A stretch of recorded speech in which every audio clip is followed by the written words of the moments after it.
Dear grade 11 students, hello and welcome to a new English lesson. Your lesson today is from Module 8, Module 8A, Speaking. Your lesson is from your student's book, page 116. So kindly open your student's book and let's get down to work. My dear students, in today's lesson we have two objectives. So by the end of today's lesson, you will be able to develop independently a clear argument to support your opinions on a wide range of familiar topics. And the second objective is to communicate independently a personal response to real and fictional events. So here we go. Let's start. Now let's start the first task of today's lesson. Now look at these pictures. As you see here they are. Do you know these places? What do you think? Excellent. This is very easy and very clear. Qatar National Library. Do you know where is it located? Yes, excellent. In Rayyan. Thank you very much. Okay, what about the second one? Thank you so much. That's Khalifa Stadium. Thank you so much. Okay, what do you know about these two places? Okay, now get ready and pause the video for a couple of minutes, search online and find information about these two places. Then you are going to respond to 3 questions about these two places. Let's start with the first question, and the first question is, when was Qatar National Library established? Do you know? Have you got the answer from the internet? You can discuss with your colleagues or with your classmates on Teams, or you can ask a member of your family. Who has got the answer? Yes, that's absolutely right. November 19, 2012. Let's move to the second question. And the second question, when was Khalifa Stadium opened? Do you know? And when was it renovated?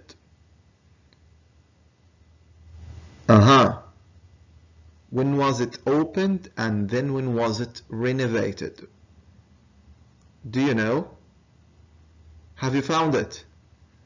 Excellent, thank you. It was opened in 1976 and was renovated in 2005. Thank you so much. Let's move to the next question, and this question is so important, and this question leads us to the core issue of our lesson today. So if you were a member of the town council and has to select one of the places above, you have to select either the Qatar National Library or Khalifa Stadium. So now you have to select one of these places in order to finance. Would you expand Qatar National Library or enhance sports facilities in Khalifa Stadium, and why? Which do you think would benefit people more, Qatar National Library or Khalifa Stadium? What do you think? Pause the video, search online, discuss with your colleagues through the Teams, and then reach a conclusion. You will be given 2 minutes. Have you finished? Excellent, thank you so much. So let's see your answers, and let's take one suggested answer. Okay, this is a suggested answer. If I were a member of the town council, I would expand Qatar National Library, because all sorts of people will benefit from the library services, whereas enhancing sport facilities in Khalifa Stadium will be used primarily by young people. That's your answer, and I vehemently agree with you. Dear students, make sure you open your student's book, page 116, on the speaking task. In this task, you are required to work in groups, but in distance. Now, let's read the task and then analyze the task in order to have a clear idea of what to do next. Imagine you live in a small town of approximately 5,000 residents. You are members of the town council, which has to select two of the initiatives below to finance. Look at the graph to find out information about the population.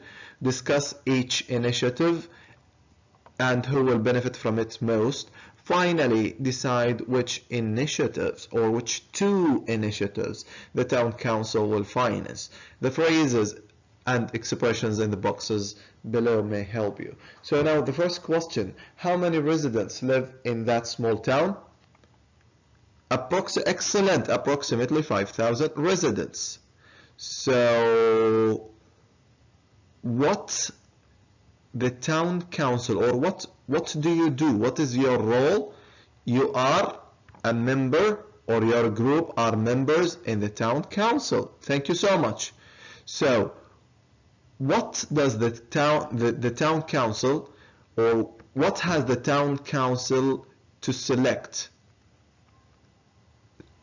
Two of the initiatives. Thank you very much. Where are the initiatives? Go down, you will see them in a graphic organizer. Thank you so much. How many initiatives are there? Yes, thank you. 5 initiatives. We will read them later on. So, what is the town council? What are the members of the town council going to do? They are going to finance 2 initiatives, right? So, how would you decide which 2 initiatives would benefit people more?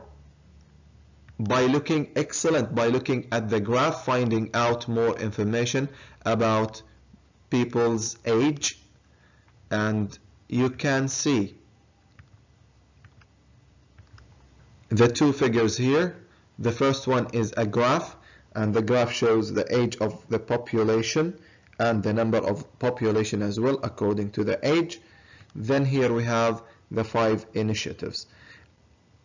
You are going to choose 2 initiatives depending on population's age. Thank you so much. Now pause the video, look at the graph and look at this graphic organizer, what they represent. Have you got the answer? Thank you so much. The graph depicts the age distribution of the population, while the graphic organizer shows various initiatives, if undertaken, could benefit members of the public. Thank you so much. Now, my dear students, pause the video for a couple of minutes, have a look at the initiatives and the graph as well. Let's read the initiatives. The first initiative is to expand public library. The second one, enhance existing sports facilities. Then provide free Wi-Fi hotspots. Provide regular shuttle service from suburbs to the town or to town center. Then renovate playground in public park. So pause the video, look at the graph and read again these initiatives. Depending on the age, the distribution of the age and the number of population, try to choose the most suitable initiatives that would help or would benefit people in this town. Dear lovely students, bear in mind that the following phrases and expressions are important. Here, as you can see in these boxes, they develop and strengthen your argument. So let's read them. Now, once we describe a graph, we can use the following expressions and the phrases, and you can pause the video to read all of them. As we can see from the graph, if we take a look at the graph, we will notice that according to the graph shows or depicts a considerable small a considerable small percentage of the population, so and so. The majority or the minority of population are so and so. More or less half of the population are so and so. So what is the function of these expressions and the phrases? As I told you, the function of these phrases is to describe a graph. Okay, let's move to the second category, reaching a decision through negotiation. So now I don't fully agree when you reach a decision and you are negotiating your friend or your colleague through a debate or a discussion. You might say, I don't fully agree, but let's go with your choice. I think we should compromise. So now this is agreement, right? Okay, since we don't agree, perhaps we could choose one of your options and one of mine. So this is a compromise. Let's try and find a middle way. If I agree to, would you be willing to agree? And the last thing is that I think we can find a common ground, so we can agree with each other. My question here, what is the function of these words, or sorry, these phrases and expressions? Reaching a decision through negotiation. And the last category, expressing agreement with reservation. Agreement with reservation. Like, I suppose so. Fair enough. Up to a point, yes. Perhaps so, but I'm not so sure. I wonder if that's true. So what is the function of these expressions and phrases? The function of these expressions and phrases is to express agreement with reservation. Thank you so much. Now, I provide you with some points and ideas, and these ideas might be helpful to make up your dialogue. You can gather ideas from these points and make up your dialogue. Let's start with the first one. A considerable percentage of population in our town are young people aged up to 18. Parents can teach their children the importance of reading books, so on and so forth. Then students can use the study area to do their homework in peace and quiet. The computers to do research. Most of the elderly enjoy reading because used to using paper books. Wi-Fi hotspots throughout the town will benefit people of all ages. Shuttle service from the suburbs to the town center is a must. It's important for most productive members of our community to be able to get to work on time. We should take into account the needs of children in our area and renovate the playground. The playground is not in need of immediate renovation. Now it's your turn to work in groups of 3 online and act out a dialogue using ideas mentioned previously. Okay, my dear students, this is the last task of today's lesson, and now I'm willing to listen to your dialogues after you gather the information above, and I will show you a sample dialogue or a suggested answer where I'm going to read the first part of the dialogue, then a group of my class will complete the rest of the dialogue. So I'm not going to read each and every detail, so I will read just main points. Let's look at speaker A. As we can see from the graph, and look at the language he uses here, as we can he used this language from the box. As we can see from the graph, a considerable percentage of population in our town are young people aged up to 18, and that is why I think we should enhance existing sports facilities. Young people are really into it. And let's say speaker B, perhaps so, but instead of enhancing existing sports facilities, why don't we rather expand the public library? The sports facilities will be used primarily by young residents, while the library will most probably be used by different age groups.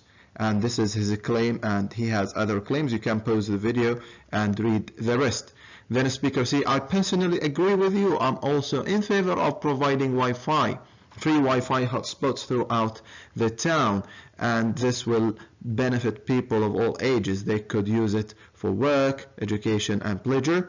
Then the last one, or speaker B said, enough, fair enough. He reached a conclusion, or he reached an agreement. In addition, according to the graph, a large number of our residents are between 41 and 64 years of age. For this reason, I think that a regular shuttle service from the suburbs to the town center is a must. Don't you think it's important for the most productive members of our community to be able to get to work on time? I'm not so sure. Most of them probably drive because it's more convenient. Maybe we should take into account the needs of the children in our area and renovate the playground in the public park. As the graph shows, a considerable percentage of the population would benefit from such a renovation. I am not sure. I don't think that the playground is in need of immediate renovation. Let's face it, kids could just play in the park. I don't fully agree, but I think we should compromise. Let's try and find a middle way. So what do you think? Well, you put forward a fairly convincing argument about the expansion of public library, so I think I will back you up on that one. What about you? Which one of the initiatives do you think we should finance? Well, I think I'm going to stick to my first suggestion. In other words, the expansion of the public library. How about you, Ahmed? Which initiatives do you propose we finance? I am fine with the one you two have chosen. Now, for the second one, I think we should choose the provision of free Wi-Fi hotspots. I think it is the best service for the community. Do you agree? I suppose so. It seems we have decided which two initiatives to finance. My dear students, thank you for watching the video. Wish you a good luck.